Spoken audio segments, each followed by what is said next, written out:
আসসালামু আলাইকুম প্রিয় দর্শক। হাদি নেই আমাদের মাঝে। হাদি আর কোনোদিন ফেরত আসবে না।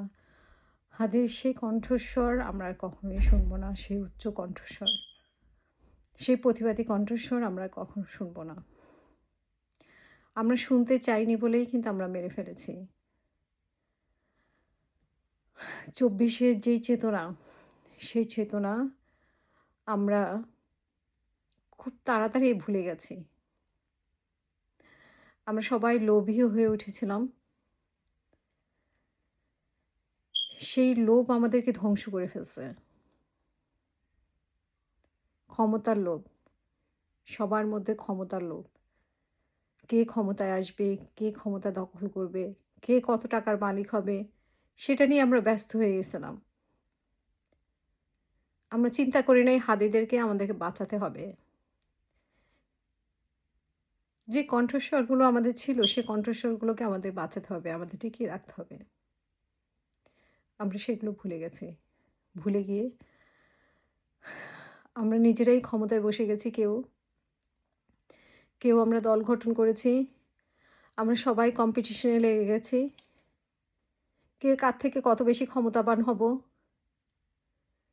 কে কার থেকে কত টাকা বানাবো, সেই প্রতিযোগিতায় আমরা সবাই লিপ্ত হয়ে গেছি। আমরা আমাদের শত্রুদেরকে জায়গা করে দিয়েছি আমাদের পাশে। এইজন্য আমরা হাদিকে বাঁচাতে পারিনি। হাদির কণ্ঠস্বর স্তব্ধ করে দেওয়ার জন্য হাদিকে গুলি করা হয়েছে। আরও অনেকের কণ্ঠস্বর মানে চুপ করে দেওয়ার জন্যই কিন্তু আরও অনেকের গুলি অপেক্ষা করছে। আমরা জানি সেই সংখ্যা কত?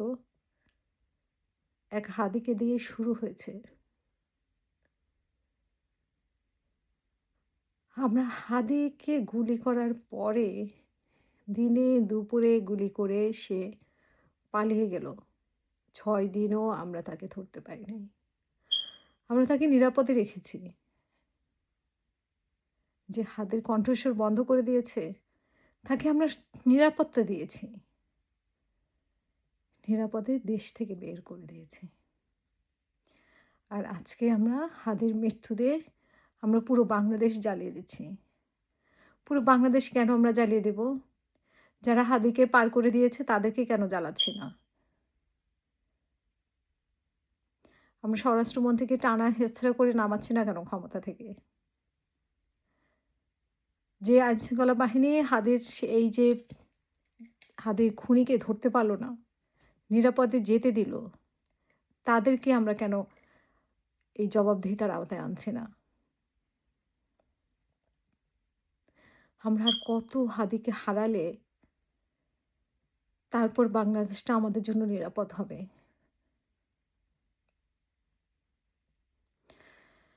আমরা হাদি যখন অসুস্থ হয়, হাদিকে যখন গুলি করে, হাদিকে এই হসপিটাল থেকে সে হসপিটাল নেওয়া হচ্ছে, তখন আমরা আনিস আলমগীরকে নিয়ে নাটক করতেছি।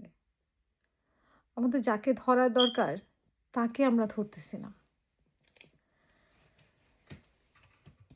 আমাদের আজকে স্বরাষ্ট্র উপদেষ্টা বলে যে হাদির জন্য দোয়া করা। স্বরাষ্ট্র উপদেষ্টার কি লজ্জা শরম নেই? যে একজন আসামিকে তারা ধরতে পারল না। মাকে ধরে আনে, বাবাকে ধরে আনে, অমুককে ধরে আনে, তমুককে ধরে আনে। কিন্তু আসলে আসামিকে আমরা ধরতে পারি নাই। এটা কি বাংলাদেশের জন্য লজ্জা না? সেই জুলাই আগস্টে এত মানুষ জীবন দিল বাংলাদেশটাকে নিরাপদ করার জন্য। সেই বাংলাদেশকে অরক্ষিত রেখে আমরা নিজেদের আখের গোছানো শুরু করলাম। গোছাতে, গোছাতে আমরা ভুলেই গেছি যে আমরা কতটা অনিরাপদ, আমরা কতটা অরক্ষিত, আমরা কতটা বেইমান। আমরা ভুলে গেছি প্রথমেই তাদেরকে যারা জীবন দিয়েছিল জুলাই আগস্টে। এই হাদিকেও সবাই ভুলে যাবে। জুলাই আগস্টে যাদের ডাকে তারা নেমে এসেছিল, যে যারা শহীদ হয়েছিল, যাদের সন্তান গেছে, তারা কিন্তু পথে, পথে কাঁদছে। তাদের পাশে কেউ দাঁড়ায়নি আমরা। এখন হাদিকে দিয়ে শুরু, আরও কতজনের মৃত্যু হয়, মৃত্যুর মিছিল হয়, সেজন্য আমাদের অপেক্ষা থাকতে হবে। জুলাই আগস্টে যাদের বুক খালি হয়েছে, তাদের মাথায় হাত রাখার মতো সময় আমাদের ছিল না। কারণ আমাদের ক্ষমতার লোভ ছিল, আমাদের টাকার লোভ ছিল। আমরা সবাই অন্ধ হয়ে গেছি। এই ১.৫ বছরে আমরা সবাই অন্ধ ছিলাম। হাদির একটা গুলি আমাদের চোখ খুলে দিয়েছে। হাদির একটা মৃত্যু আমাদের বিবেক খুলে দিয়েছে। তারপরেও কি আমরা বাংলাদেশকে অরক্ষিত রাখতে পারবো? পারবো না। এই যে জ্বালাও পোড়া হচ্ছে, আজকে এই জ্বালাও সেই জ্বালাও, আজকে ডেইলি স্টার জ্বালাচ্ছে, প্রথম আলো জ্বালাচ্ছে, এর বাড়ি ঘরে জ্বালিয়ে দিচ্ছে। কিন্তু হাদিকে কি আমরা ফেরত পাবো? হাদিকে আমরা ফেরত পাবো না। কিন্তু হাদিকে যখন অনিরাপত্তায় ছিল, হাদির হুমকি ছিল, তখন আমরা হাদিকে নিরাপত্তা দেই নাই। আমাদের নির্বাচন কমিশনে বলেছে এরকম ২-৪ টা খুন খারাপি হবেই। মানে ওনার জন্য এটা একটা হাসির বিষয়। যাদের পরিবার সে জানে যে এটা কতটা হাসির। লজ্জা হওয়া উচিত আসলে আমাদের। আমাদের লজ্জা হওয়া উচিত। এই বাংলাদেশকে কতজনের হাত, পা, চোখের বিনিময়ে, জীবনের বিনিময়ে আমরা সেই আগস্ট পেয়েছি। কিন্তু তাকে আমরা ধরে রাখতে পারিনি। ধরে রাখতে পারি নাই বলে আজকে হাদি আমাদের মাঝে নাই। হাদির প্রতিবাদী কণ্ঠস্বরের কারণে হাদির কণ্ঠ বন্ধ করে দিয়েছে চিরতরে। হাদি আর কোনোদিন রাস্তায় যাবে না। হাদি আর কোনোদিন টক শোতে যায় চিল্লাবে না। হাদি আর কোনোদিন কথা বলতে দিবে না। আমরা কিন্তু সফল হতে দিয়েছি। যারা কণ্ঠস্বর বন্ধ করতে চেয়েছে তাদেরকে আমরা সফল হতে দিয়েছি। আমরা আসলে নিমক হারাম জাতি, বুঝছেন? আমরা ২-৪ দিন হাদির জন্য কান্না করব। তারপরে কে ক্ষমতায় যাবে, কে নির্বাচনে জয়লাভ করবে, সেগুলো নিয়ে আমরা ব্যস্ত হয়ে যাব। আমাদের কোনো পরিবর্তন হবে না আসলে। এরকম কত হাদি চলে যাবে, আমাদের কোনো পরিবর্তন হবে না। ওই নির্বাচন কমিশনের মতো আমরাও বলব যে ২-৪ টা খুন খারাপি তো হবেই। এগুলো বিচ্ছিন্ন ঘটনা।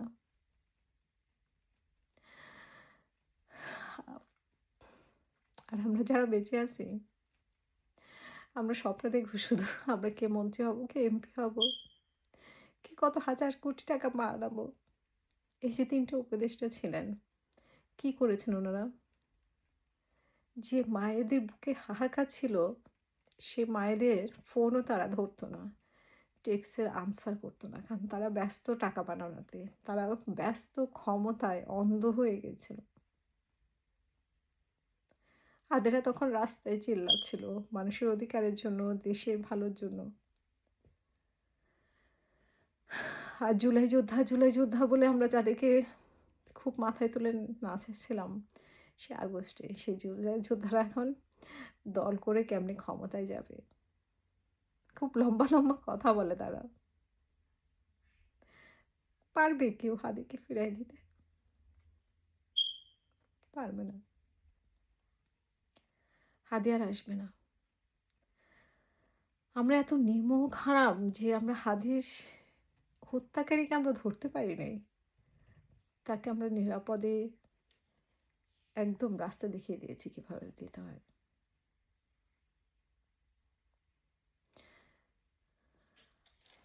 আর কত মায়ের বুক খালি হলে আমাদের এই বাংলাদেশটা শান্ত হবে, স্বস্তি আসবে। আজকে আমি কোনো ভারতের দোষ দিব না। আমি আওয়ামী লীগের দোষ দিব না। দোষ দিব আমাদের। আওয়ামী লীগ তো চলেই গিয়েছিল। আবার কিভাবে জায়গা করে নিল আপনাদের মধ্যে? আবার কিভাবে হাদির পাশে ঠাঁই পেল? কিভাবে ঠাঁই পায় অন্যদের মধ্যে? হাদিকে গুলি করার পরে কিভাবে সে নিরাপদে চলে যায়? এই প্রশ্নগুলোর উত্তর কখনোই হবে না। কারণ আমরা খুব লোভী জাতি। মানে যে গেছে, গেছে। কিন্তু আমরা ২ দিন পরে হাদির পরিবারের খবরও নেব না। কারণ আমরা তো অন্ধ ক্ষমতার জন্য, টাকার জন্য। আমরা এই হাদিকেও ভুলে যাব। যেমন ওই যে জুলাই আগস্টে যারা শহীদ হয়েছিল তাদের কথা যেরকম আমরা ভুলে গেছি, এই হাদির কথা আমরা ভুলে যাব। আমরা হচ্ছি সেই জাতি। যার গেছে সে গেছে। সে বুঝবে। আমাদের আমাদের কি বলেন? আমাদের সামনে নতুন স্বপ্ন। আমরা কত টাকার মালিক হব? কত বড় হব? কত ক্ষমতা পাবো? এই নাহিদ, আসিফ, মাহফুজ যারা ক্ষমতায় বসেছে, এই স্বরাষ্ট্র উপদেষ্টা, এই যে অন্যান্য উপদেষ্টারা কি সুন্দর সবার রক্তের উপর দিয়ে ক্ষমতায় বসেছে। রক্তের মূল্য দিয়েছে। মূল্য কিভাবে দিবে? পরিবারে তো কেউ কারো রক্ত দিতে হয় নাই। সো আমরা আসলে বেঈমান জাতি। আমাদের এরকম শত হাদি চলে গেলেও আমাদের কিছু যায় আসে না। শুধু শেষ পর্যন্ত হাদিকেই বলবো, হাদি তুই ভালো থাকিস। আমরা তোকে বাঁচতে দেই নাই। আমরা তোকে নিরাপদে দেই নাই, নিরাপত্তা দেই নাই। তুই যে প্রতিবাদ করেছিলি আমরা তোকে তোর পাশে ঢাল হয়ে দাঁড়াইনি। তোর খুনিটাকে আমরা নিরাপদে যেতে দিয়েছি। তার টিকিটেও কেউ ছুঁতে পারেনি। এই ১.৫ বছর পরে আরেকজন হাদি গেল। আরেকজন শহীদ হলো। এই ১.৫ বছরে বাংলাদেশকে আমরা অনিরাপদ করতে পারিনি। আর আমরা ভুলেই গেছি। আমরা ভুলেই গেছি, আমরা অন্ধ হয়ে গেছি। খুব খারাপ লাগছে। খুবই খারাপ লাগতেছে। কিছু বলার নাই আসলে। মানে সব ভার হয়ে গেছে। আমাদের কষ্টের আসলে কোনো মূল্য নাই, বুঝছেন? আপনি আমি কষ্ট পেলে কি হবে? কোনো মূল্য নেই। মূল্য আছে অনলি টাকা আর ক্ষমতা। ভালো থাকবেন সবাই। হাদি তুই ভালো থাকিস। তোকে আমরা ধরে রাখতে পারিনি। সেই পারে গিয়ে তুই ভালো থাকিস। তোর কণ্ঠ আর কেউ কোনোদিন শুনবে না। তোর কণ্ঠ চিরতরে নিভিয়ে দিয়েছে। তোর কণ্ঠ আর বাংলাদেশে বাজবে না। রাস্তায় চিল্লাবে না। সবাই শুধু বলবে যে হাদি তো বাজে কথা বলতো। যে বাজে কথা বলে কানে শোনানোর চেষ্টা করতো। হাদিকে আমরা বাঁচাতে পারি নাই। এটাই সবচেয়ে বড় কথা। হাদিদেরকে আমরা বাঁচাতে পারিনি। জুলাই আগস্টে যেসব মায়ের বুক খালি হয়েছে তারা জানে হাদির মায়ের বুকে কি আগুন জ্বলতেছে এখন। আপনারা ২-৪ দিন চিল্লাবেন, এরপরে আপনারা নির্বাচনের জন্য প্রস্তুত হবেন। তারপর নির্বাচনের স্বপ্ন দেখবেন। তারপর বলবেন যে নির্বাচনের সময় এরকম ২-১টা খুন খারাপি হয়। তার মধ্যে হাদিও একটা বিচ্ছিন্ন ঘটনা। সো সামনে আগাতে হবে, পেছনে তাকালে হবে না। এই কথা বলে আমরা সামনে আগাবো। এরপর আবার কোন হাদি মারবে, আবারও একই কথা বলবো। জানি এদেশের কাছে চায়ে কোনো লাভ নেই। হাদির বিচার, হত্যার বিচার চাই আমরা, আমরা পাবো না। হাদির হত্যাকারী খুব ভালো থাকবে, খুবই ভালো থাকবে, আরও ভালো থাকবে, কারণ সে সফল। যে গোষ্ঠী তাকে দিয়ে কাজ করিয়েছে তারা সফল। বাকি সবাই ব্যর্থ। আমরা ব্যর্থ। হাদি ব্যর্থ। হাদির ব্যর্থতার গ্লানি নিয়ে চলে গেছে। কিছু বলার নেই।